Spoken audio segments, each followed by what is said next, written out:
Thursday News. I'm Bakhtiar Sanova, and let's go through the main headlines. U.S. President Donald Trump heads to China for high-stakes summit with his Chinese counterpart Xi Jinping. Russian attacks kill 6 as Ukraine hits Moscow's gas facilities after ceasefire expires. And Turkish President Recep Tayyip Erdogan is set to visit Kazakhstan on Thursday.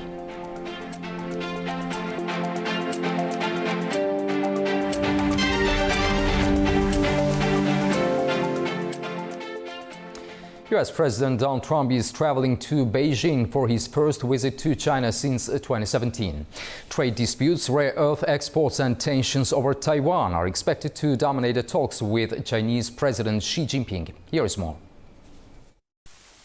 U.S. President Donald Trump is due to arrive in Beijing on Wednesday, ahead of 2 days of talks with Chinese President Xi Jinping. It will be the first face-to-face meeting between the two leaders in more than 6 months, and Trump's first visit to China since 2017. The summit comes as fighting linked to Iran continues to disrupt shipping through the Strait of Hormuz. Trump said he does not believe Washington needs China's help to end the conflict. With the Iranians, do you think he can help in any way? No, I don't think we need any help with Iran. We'll win it one way or the other. We'll win it peacefully or otherwise. Trade is expected to be one of the main issues on the agenda, as Washington and Beijing discuss extending a truce over Chinese restrictions on rare earth exports. The materials are essential for defense systems, electronics and electric vehicles. Chinese customs data shows exports of several specialized rare earth minerals remain sharply lower than before controls were introduced last year in response to Trump's tariffs. Taiwan is also expected to be a major point of tension during the summit. China repeated its opposition to U.S. arms sales to the island on Wednesday, after the Trump administration approved an $11 billion weapons package for Taiwan in December. In Beijing, security was tightened ahead of Trump's arrival, while some residents expressed skepticism about the visit. He's not trustworthy. He's like, 80 years old now? He's quite old. He sure loves to stir things up. He's always getting into conflicts with other countries and stuff. Honestly, I have a really bad impression of him. I don't know if he's genuinely sincere about this, but speaking as a Chinese person and as someone working in trade, I just hope some good policies can come out of this. More than a dozen American business executives are expected to accompany Trump during the visit, with possible Chinese purchases of Boeing aircraft and U.S. agricultural products also likely to be discussed. U.S. President Donald Trump says Iran is under control as Washington increases pressure on Tehran through military threats and an expanding blockade on Iranian ports. Our correspondent Ubi Schbander has more from Washington, D.C. As he departed China on Tuesday, President Trump told reporters that, quote, "We have Iran very much under control." And he reiterated that either a deal is going to be made with Tehran or the Iranians will, in the president's words, face decimation. Secretary of War Pete Hegseth told Congress that the U.S. has a plan to escalate if necessary. The White House believes that the economic pressure of the blockade on Iran's ports and threats of renewed military operations will force Iran to accept a deal that would have Iran relinquish its remaining stockpile of highly enriched uranium. So far, however, Iranian authorities have refused to accept the deal presented to them by President Trump's team. And President Trump on Tuesday also said that his main concern remains in ensuring that Iran is not able to build a nuclear weapon, despite the financial hardships facing the U.S. economy as a result of increased oil prices. The United States Central Command said on Tuesday that its forces had redirected 65 commercial vessels and disabled 4 ships amid an American blockade on Iranian ports that was imposed last month. 3 vessels had been redirected since it was reported on Monday. Not all were Iranian or linked to Iran, according to recent leaks. Iran has lodged a complaint against the United States at the Hague Court of Arbitration over military attacks on its nuclear facilities, economic sanctions and threats of force. A development seen as a new sign growing strain in the Islamic Republic's standoff with the United States. Iran has filed a lawsuit against the United States at the Hague Court of Arbitration over 3 instances of military aggression against Iranian nuclear facilities, imposition of economic sanctions, and threat of resorting to force. According to the Tasnim semi-official news agency affiliated to the Revolutionary Guards, the case was filed at the Iran-US Arbitration Court based on provisions of the 1981 Algiers Declaration. The petition has cited the U.S. violation of its international obligations in the 12-day joint war with Israel against Iran last June. Based on the first paragraph of the Algiers Declaration, the U.S. government is committed not to interfere directly or indirectly, politically or militarily in Iran's internal affairs. In its petition, Iran has cited the Algiers Declaration, referring to the instances of the U.S.'s violation of its commitment during the imposed 12-day war, as well as the imposition of economic sanctions and the renewed threat of resorting to force against Iran. Tehran has also requested the court to condemn Washington for violating the declaration and to require it to immediately end its direct and indirect interference in Iran's internal affairs, to provide a guarantee that such violations will not be repeated, and to compensate Iran for the war damages. Amid stalled talks with the U.S. in the wake of the second Israel-U.S. war on Iran, which broke out on 28th of February, the news of Iran's legal complaint can serve as another stumbling block in the ongoing diplomatic efforts to reach an interim deal to end the war. Turaj Shiralilu, from downtown Tehran, for A News. Russia and Ukraine are trading accusations after a short U.S.-mediated ceasefire expired on Monday, with renewed strikes hitting both countries. Russia resumed large-scale attacks on Ukraine after a 3-day ceasefire linked to Friday's commemoration of the Soviet victory over Nazi Germany in World War II. Ukrainian officials say more than 200 drones were launched overnight into Tuesday, damaging energy facilities, apartment buildings, a kindergarten, and a civilian locomotive. In the Dnipropetrovsk region, local authorities said at least 6 people were killed. 2 people died after a drone struck an apartment building in Kryvyi Rih, the hometown of Ukrainian President Volodymyr Zelensky.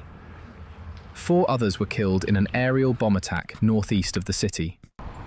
Zelensky accused Russia of continuing its attacks after the ceasefire expired, while Kyiv said Moscow had escalated the conflict instead of extending the pause in fighting. Ukraine has stated that we will respond in kind to Russia. We offered a ceasefire. Unfortunately, after 3 days of relative calm, there have been more Shahed attacks and airstrikes. Activity on the front lines remains high. Therefore, we are responding. On the front line, Ukraine's military reported 170 combat clashes over the past 24 hours, with the heaviest fighting concentrated around Kostiantynivka and Pokrovsk in eastern Ukraine. Kyiv also said its forces struck gas facilities in Russia's central Orenburg region, more than 1,500 kilometers from the Ukrainian border. Meanwhile, Russian President Vladimir Putin said on Saturday that the conflict was coming to an end, a position the Kremlin reiterated on Tuesday. US President Donald Trump also said the end of the war appeared to be very close. Yeah, I think it's getting very close. The end of the war in Ukraine, I really think it's getting very close. But Zelensky rejected that assessment on Monday, saying Russia showed no intention of ending the war and warning that Ukraine was preparing for further attacks. Moscow said it would welcome continued US mediation efforts and that Putin could meet Zelensky once a peace process is finalized. However, major differences remain unresolved, with Russia demanding additional territory and Ukraine insisting that Russian forces withdraw from occupied areas.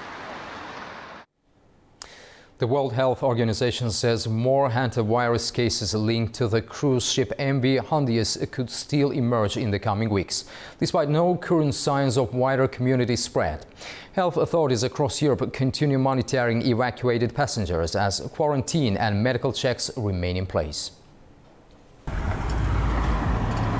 The World Health Organization says more hantavirus cases linked to the cruise ship MV Hondius could still emerge in the coming weeks, as health authorities across Europe continue monitoring evacuated passengers and crew. WHO says 11 hantavirus cases are now linked to the cruise ship MV Hondius, including 9 confirmed infections of the Andes strain and 2 suspected cases. 3 people linked to the outbreak have died. Confirmed and suspected cases are now under isolation or medical monitoring following a multinational evacuation operation in Tenerife. Health officials say the Andes strain is unusual because it can spread between people in rare cases, though experts stress it is far less contagious than COVID-19. The WHO says there is currently no sign of wider community transmission, but warned more cases could still emerge because the virus can take weeks before symptoms appear. Among the latest confirmed infections is a French passenger who became ill after being evacuated from the ship and is now in intensive care in Paris. French President Emmanuel Macron said strict quarantine protocols were in place for all identified contacts. Today, the government undoubtedly has some of the most stringent protocols, like Spain and a few others, which is a good thing because we have past experience. However, it's not a matter of comparing what's not comparable. This is a virus which is known to have characteristics different from what we saw during COVID-19. And so, the government has made the right decisions. The situation is under control, under its authority, thanks to our healthcare workers. I want to thank you.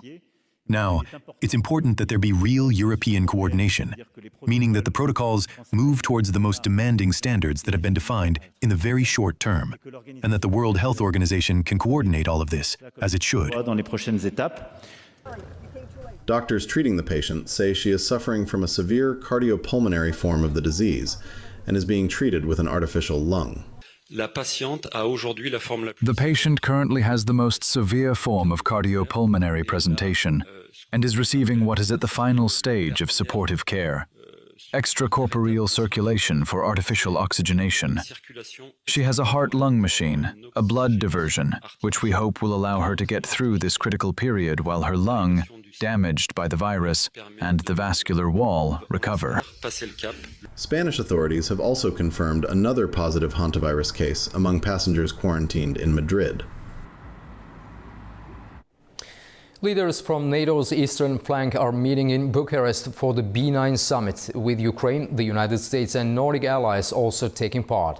Romanian President Nicu Sordan is hosting the summit at a Corteseni presidential palace, alongside Polish President Karol Nawrocki.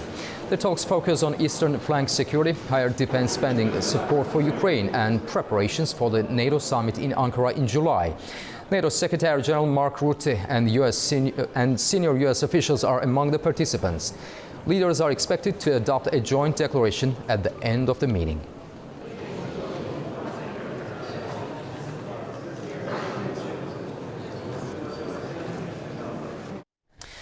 China is urging Pakistan to play a greater diplomatic role in easing tensions surrounding Iran and the Strait of Hormuz. Our correspondent has more from Beijing. Chinese Foreign Minister Wang Yi has urged Pakistan to intensify its mediation efforts between Iran and the United States, especially regarding the reopening of the strategically vital Strait of Hormuz. During a phone call with Pakistani Deputy Prime Minister and Foreign Minister Mohammad Ishaq Dar, Wang emphasized the need for diplomatic engagement to maintain regional stability and ensure safe maritime navigation through one of the world's most important energy transit routes.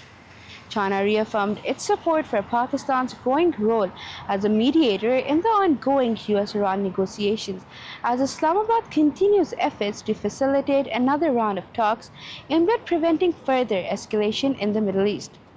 The discussions come during heightened international concern over disruptions in the Strait of Hormuz, which carries a significant share of global oil shipments and remains central to global energy security. The diplomatic push also comes ahead of the highly anticipated high-level talks between US President Donald Trump and Chinese President Xi Jinping in Beijing, where the Middle East conflict and maritime security are expected to feature prominently. Beijing has increasingly positioned itself as a supporter of diplomatic solutions while balancing its strategic ties with Tehran and its overall global economic interests. Manamuthu, A-News, Beijing. U.S. Treasury Secretary Scott Bessent and Chinese Vice Premier He Lifeng have concluded 3 hours of trade talks at Incheon International Airport in South Korea.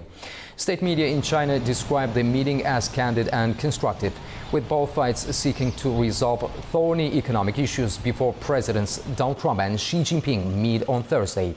During the stopover, both officials also met South Korean President Lee Jae-myung.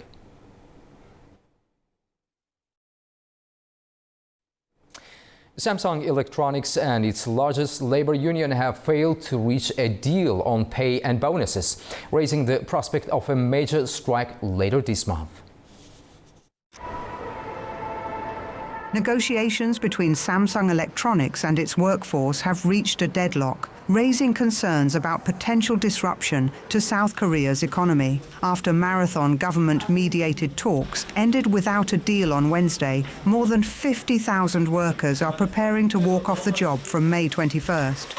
The dispute centers on a perceived gap in bonus pay compared with rival firm SK Hynix. Samsung union members are demanding an overhaul of the current pay structure, including the removal of a 50% cap on annual bonuses and greater clarity on how performance pay is calculated.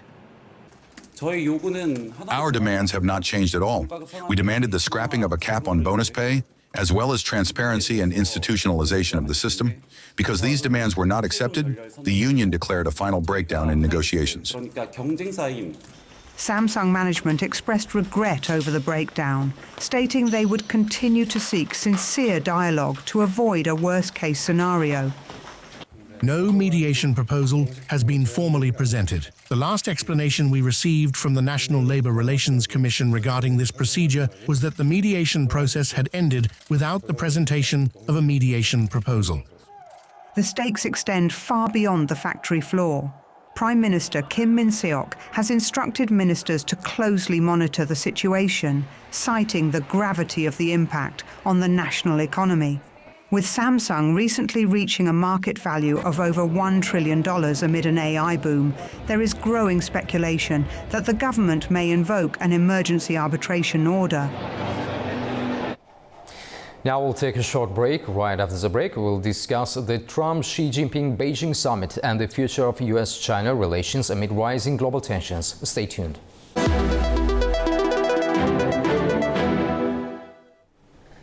Welcome back to A-News. Now we focus on the high-stakes summit between Donald Trump and Xi Jinping in Beijing, a visit taking place amid the ongoing Iran conflict, tensions over Taiwan, trade disputes and growing competition in artificial intelligence. Reports suggest the two sides may discuss a massive Boeing aircraft deal, rare earth supplies, AI cooperation and the future of the U.S.-China relations at a particularly fragile moment in global politics. Joining us now is Andrew Leung, an international and independent China strategist, speaking to us from Hong Kong, China. Mr. Leung, thank you for being with us. Thank you. Mr. Leung, how significant is this Trump-Xi meeting for the future of U.S.-China relations, and to what extent has the Iran conflict reshaped the diplomatic balance between Washington and Beijing? Well, it's the first time that a United States president visited China after almost a handful of years. And it also comes at a time when the relationship between the United States and China, the mutual rivalry for global influence, has reached a new height, coming as it has in the wake of a series of American tariffs and sanctions, and also strangling China's technological and semiconductor development, but also drawn the two parties into Ukraine-Iran war, which does not seem to come to a quick end. And this war is upending the whole world's economy, not just the affecting the economy in China, but also much more so on the rest of the world, including Asia and other countries, because the energy which is supply has been totally disrupted. China is more insulated from the rest because 40% of its domestic electricity supply is now accounting for renewables, and some of the oil, external oil supply is supplied by Russia, accounting for some 18% away from the theaters of war, and also some of the Middle East oil passes through China through the Belt and Road Initiative overland. But nevertheless, it upends the world economy on which China's international trade depends, because China is more dependent on international trade than the United States. But on the other hand, President Trump is facing an upcoming midterm election. And then this war on Iran is proving more and more unpopular. And his main constituencies are also rattled by rising prices at the pump. And also his main constituencies are expecting a deal which would help to stabilize their economy or to help grow the economy, particularly the soybean states in the Midwest, and also the Boeing aircraft, implying millions of jobs in certain American states. So I think that there are a lot of stakes are going at play at a time when the relationship between the two largest economies in the world, the most powerful countries in the world, are coming at an inflection point in the relationship. Mr. Leung, Donald Trump says he may discuss Taiwan arms sales directly with Xi Jinping. How unusual is that, and could Taiwan become part of a broader bargaining process between Washington and Beijing? Well, in fact, the Taiwan agenda was emphasized by the Chinese side first, not by the United States. Because top on President Trump's mind is not Taiwan, but as I mentioned, it's big ticket items which would help him gather more votes and support in light of the coming midterm elections. But for China, Taiwan was really top of the agenda. What Beijing wants is a more robust stance of from the White House, from President Trump, to prevent this kind of separatist forces, exemplified by this person who was elected to be Taiwan's leader, who is known to be a separatist. So reports suggest China may announce a major Boeing deal during the visit. Is this economics, politics, or both? Of course, it is a sweetener for in the relationship, because as I was pointed out, Boeing represents millions of jobs in the key states which produce this aircraft, and these key states are the core of the Republican Party supporters. So they are looking for significant orders from Boeing, because in recent years, Beijing is pivoting towards buying more Airbus as a counter strategy, but also balancing the demands for China's reliance on large body commercial aircraft. Mr. Leung, how concerned is Beijing about U.S. export controls and restrictions on advanced technologies? China's become more confident. At first, it was rattled because of the United States stranglehold over high-end semiconductors, high-end being defined as 3 nanometers and below. And most of these high-end semiconductors produced by Taiwan, the TSMC, but also using a one-of-a-kind extra ultraviolet machines, very expensive, owned by one Dutch company, which is under Americans' influence. So this has spurred China to develop alternatives. They're not there yet, but they are closing the gap. China is now producing 7 nanometers and better, and is now developing its own separate method to address the need for high-end chips.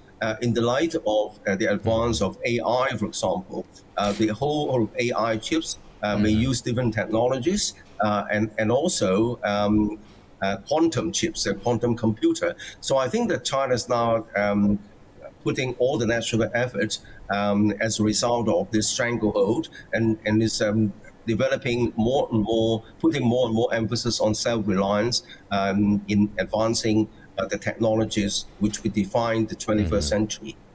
And finally, how is this summit being viewed by U.S. allies in Asia, particularly Japan and South Korea?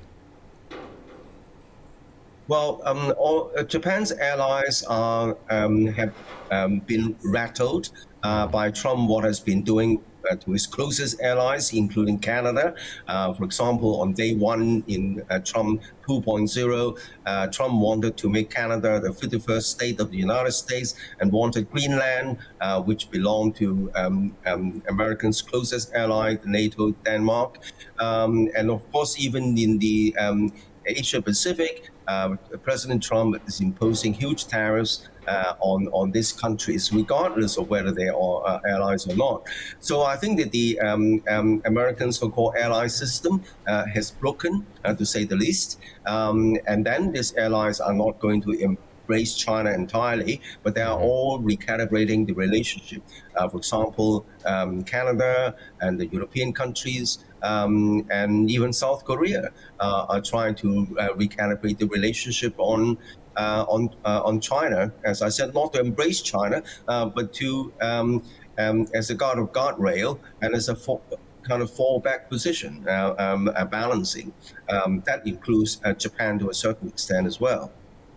Mr. Andrew Leung, thank you very much for talking to A News. We truly appreciate your time and expertise. Thanks a lot.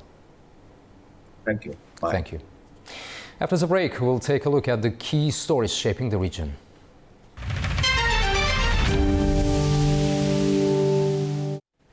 Welcome back to A News, and now we turn to our regional stories. Azerbaijan and Slovakia are deepening their strategic partnership with new areas of cooperation discussed during high-level talks in Baku. President Ilham Aliyev received a Slovak delegation led by National Council Speaker Richard Raši on Wednesday. The talks focused on political and parliamentary ties, as well as cooperation in trade, energy, defense industry, technology, education and tourism. Raši said he would visit the Karabakh region to see the reconstruction work and Karabakh University in Khankendi. The two sides also discussed Azerbaijan-Armenia peace efforts, Slovak involvement in rebuilding Bashgarvan village in Agdam, and plans for direct Baku-Bratislava flights.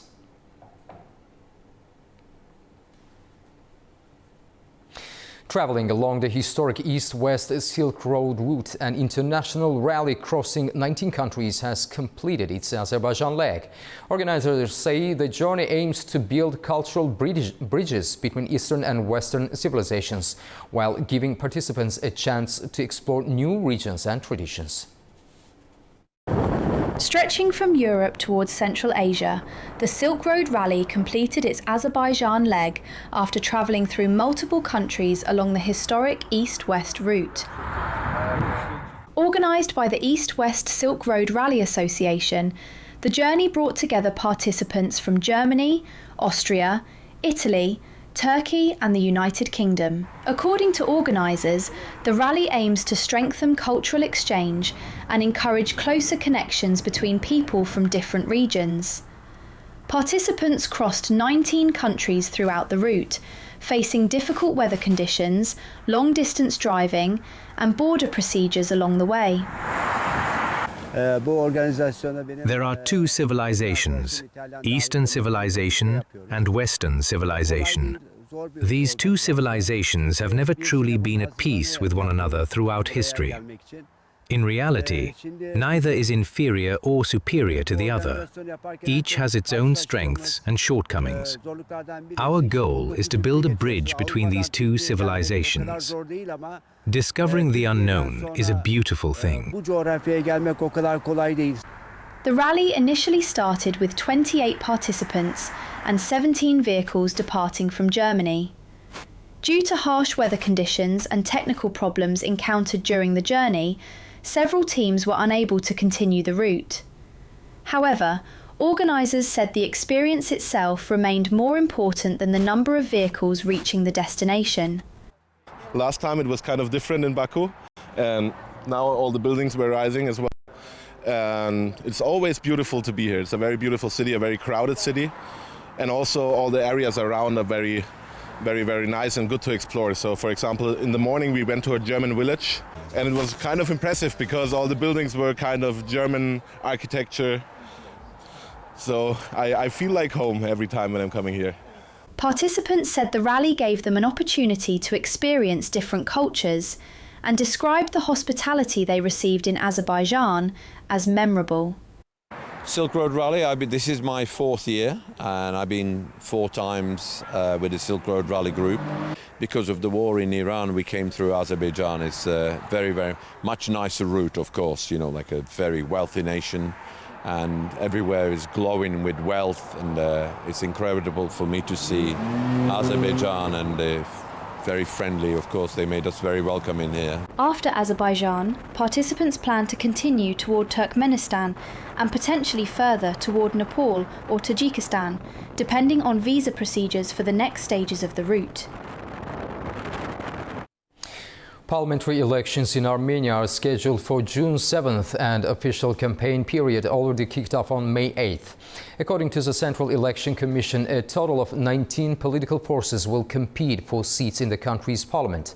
The Armenian election study has released new polling data ahead of the vote, offering insight into voter attitudes and party support during the campaign period.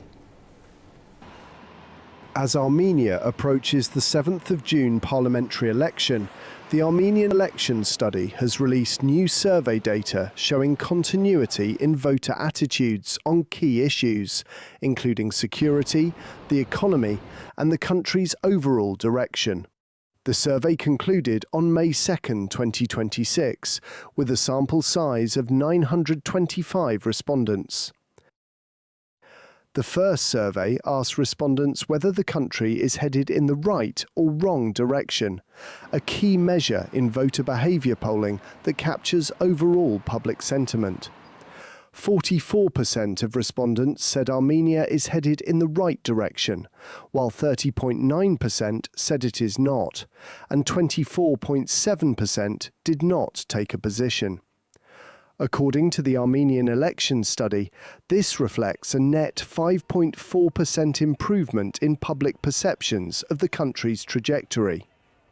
The question on the Prime Minister's job approval also showed a positive trajectory for the incumbent government, with 49% of respondents approving of Nikol Pashinyan's performance, 33.7% disapproving, and 16.1% expressing no position. Public perceptions on the state of the economy remain one of the stronger indicators of electoral performance in Armenia. The retrospective question asked respondents how they would assess the current state of the economy compared to the previous year. In response, 41.7% of respondents stated that the economy is better now than it was a year ago, while 28.5% said it had gotten worse. A further 21.6% felt it had remained the same, and 6.2% provided no response. Building on these economic perceptions, the next positional question focused on respondents' views of TRIP. 36.2% of respondents view TRIP as being beneficial to Armenia, while 36.3% do not believe that it will bring stability and economic growth. A further 25.5% remained undecided or non-committed. Overall, the results indicate a near-even split in opinion, with a slight plurality of respondents expressing a negative view of trip, while a significant share of the public remains uncertain. According to the results of Armenian election study, around 85% of respondents say they will take part in the 7th of June parliamentary elections. When it comes to vote intention, the initial findings show the ruling Civil Contract Party in the lead, with 32.5% support. Turkey says it has completed formal preparations for direct trade with Armenia in what could mark another step in the long-running normalization process between Ankara and Yerevan. Here are the details. Turkey says it has completed formal preparations to begin direct commercial activity with Armenia, marking another practical step in a normalization process that has been moving forward since 2022. Foreign Ministry spokesman Onju Keçeli said Wednesday that bureaucratic preparations for direct trade between the two countries were finalized as of Monday, May 11th. He added, however, that technical and bureaucratic work aimed at reopening the shared land border still remains ongoing. Under the new arrangement, goods moving from Turkey to Armenia via third countries or from Armenia to Turkey through the same route can now list Turkey or Armenia as the final destination or country of origin. While all this may sound technical, it is of considerable diplomatic importance. Turkey and Armenia have no formal diplomatic relations, and their land border has remained shut since 1993, when it was closed during the First Karabakh War. But a normalization process began after the 2020 conflict between Azerbaijan and Armenia, with both Ankara and Yerevan appointing special envoys and holding direct talks. Since then, direct flights between the two countries have resumed, while the two sides have agreed in principle to open their shared border to third country nationals and diplomatic passport holders. Progress, however, has remained cautious, partly because Turkey-Armenia normalization remains closely linked to a wider peace process between Armenia and Azerbaijan. This latest move won't fully reopen the border, but it will move Turkey and Armenia one step closer to normal commercial and economic relations. This is Adamaro for A News in Istanbul, Turkey. Afghanistan is facing a silent malnutrition emergency, with women and children among the worst affected. The World Food Programme says funding cuts and supply disruptions are putting a vital lifeline at risk. Our correspondent Tamim Bahis reports from Kabul. Here in Afghanistan, a silent malnutrition emergency is deepening as families struggle with rising hunger, poverty, and shrinking humanitarian support. The World Food Programme says more than 13.8 million people are facing acute food insecurity across the country. Nearly 5 million children and pregnant or breastfeeding women are malnourished, including 3.7 million children suffering from acute malnutrition. The crisis is being driven by several overlapping shocks. Afghanistan's economy remains fragile, jobs are scarce, and climate extremes continue to damage livelihoods. More recently, regional tensions, border closures and disrupted supply chains have pushed food prices even higher, making it harder for families to afford basic meals. Last year, WFP supported more than 12.4 million Afghans with food rations and nutrition assistance. Nearly three-quarters of those reached around 9.1 million people were women and children. But funding cuts have forced the agency to scale back its work. It now says assistance is reaching only a fraction of Afghanistan's undernourished mothers and children. And even that support could face further reductions. WFP says it urgently needs $350 million to support Afghanistan's most vulnerable people over the next 6 months. For now, aid agencies warn that without continued support, thousands more women and children could be pushed into severe hunger and malnutrition. Tamim Bahis in Kabul, A News. Turkish President Recep Tayyip Erdogan is set to visit Kazakhstan on Thursday, where he will co-chair the Strategic Cooperation Council meeting alongside Kazakh President Kassym-Jomart Tokayev. As part of the visit, a Turkey-Kazakhstan business forum will also be held with the participation of the Turkish Trade Minister. Business leaders from both countries are expected to discuss cooperation and investment opportunities. The Turkey-Kazakhstan meeting in Astana is held alongside the organization of Turkic States meeting and is expected to give fresh momentum to bilateral ties.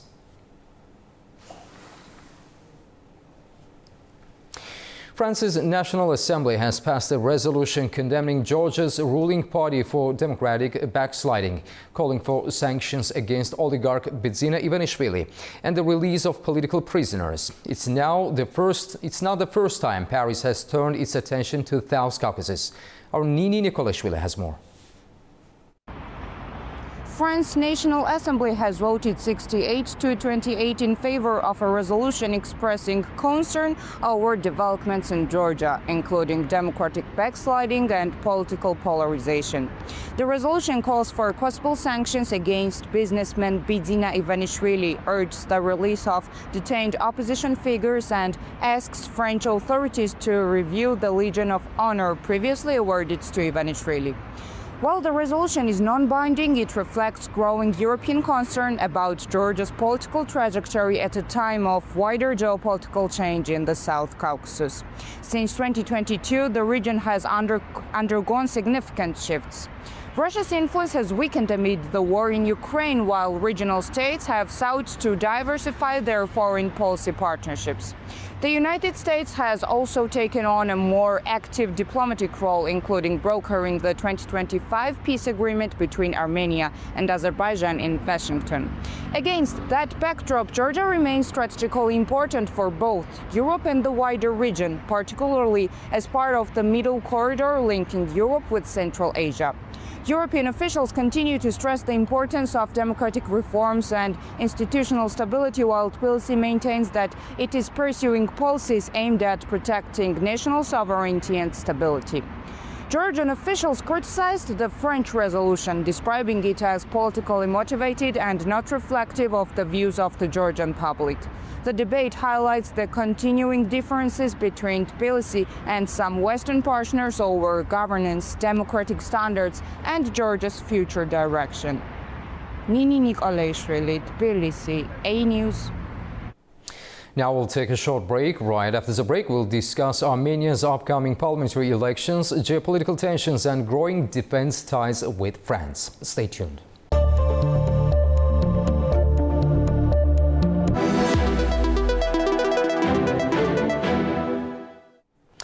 Welcome back to the news. Now we focus on Armenia's upcoming parliamentary elections on June 7th, a vote taking place amid deep geopolitical shifts, security concerns, and growing competition for influence in the South Caucasus.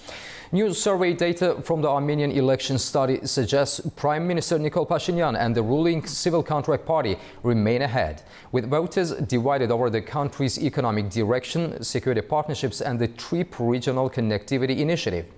Meanwhile, tensions between Russia and the European Union over Armenia's future are becoming increasingly visible ahead of the vote. At the same time, questions continue to grow over expanding defense ties between France and Armenia, including reports surrounding French-linked military flights and the appearance of Caesar howitzers in Armenia. To discuss all this, I'm joined by our distinguished guest, Vakhtang Maisaya, political analyst who speaks to us from Tbilisi, Georgia. Mr. Maisaya, welcome and thank you for joining us. Thank you very much and having for me here. I'd like to greet you. Thank you. Mr. Maisaya, how important will the June 7th election be for Armenia's political future? And do the latest survey numbers indicate that Nikol Pashinyan still maintains strong public support? I do hope that not only just from national perspective, but even from regional perspective, Armenia is just about ongoing elections June 7th. Has much more greater importance.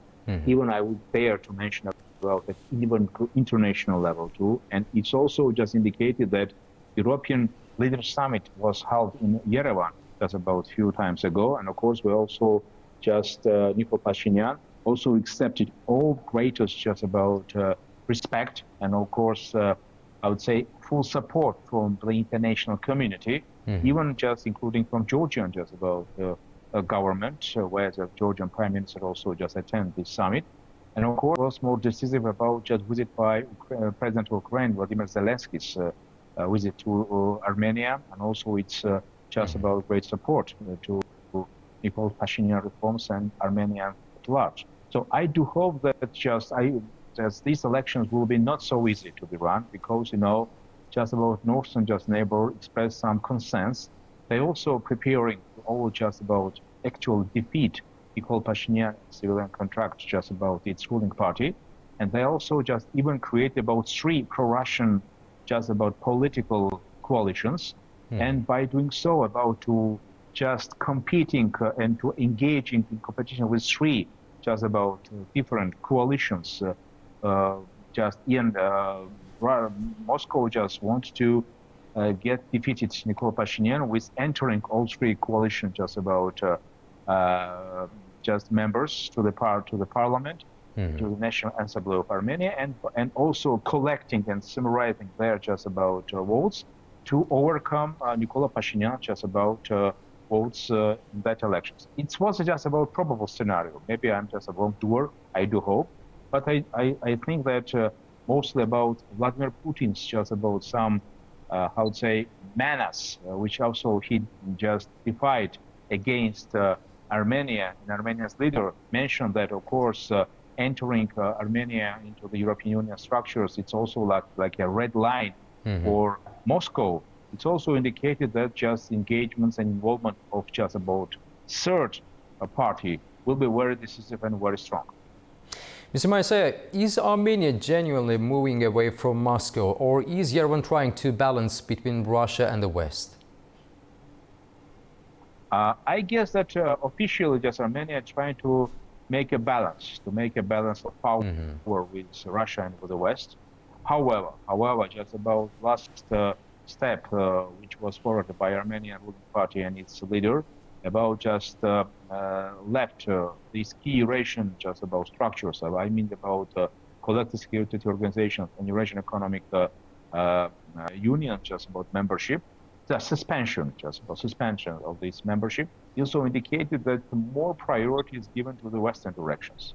And I also just forgot to mention that even just France President Macron's visit to Armenia was also very important, as like just about indications of just about collective West support to Armenia's on its foreign policy, just about steps and goals and missions. It's also just has very decisive actions. Moreover, I guess just about even Azerbaijani, just about leadership, political elites also support with Armenia just about policy, also indicated that even just not only Azerbaijan, even about Georgian state support to Pashinyan also indicated that at regional level, Nikol Pashinyan is just claiming support from regional and international levels. And I do hope that when elections become successful, I do hope just Armenia will also increase its participation in regional affairs and promote stability and peace at whole South Caucasus area.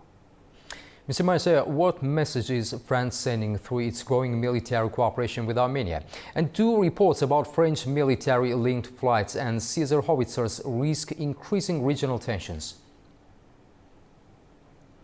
Well, yes, officially just about as Armenia's foreign affairs minister just in his one mentioned that Armenia just only try to comply with foreign policy neutrality, policy just about the line.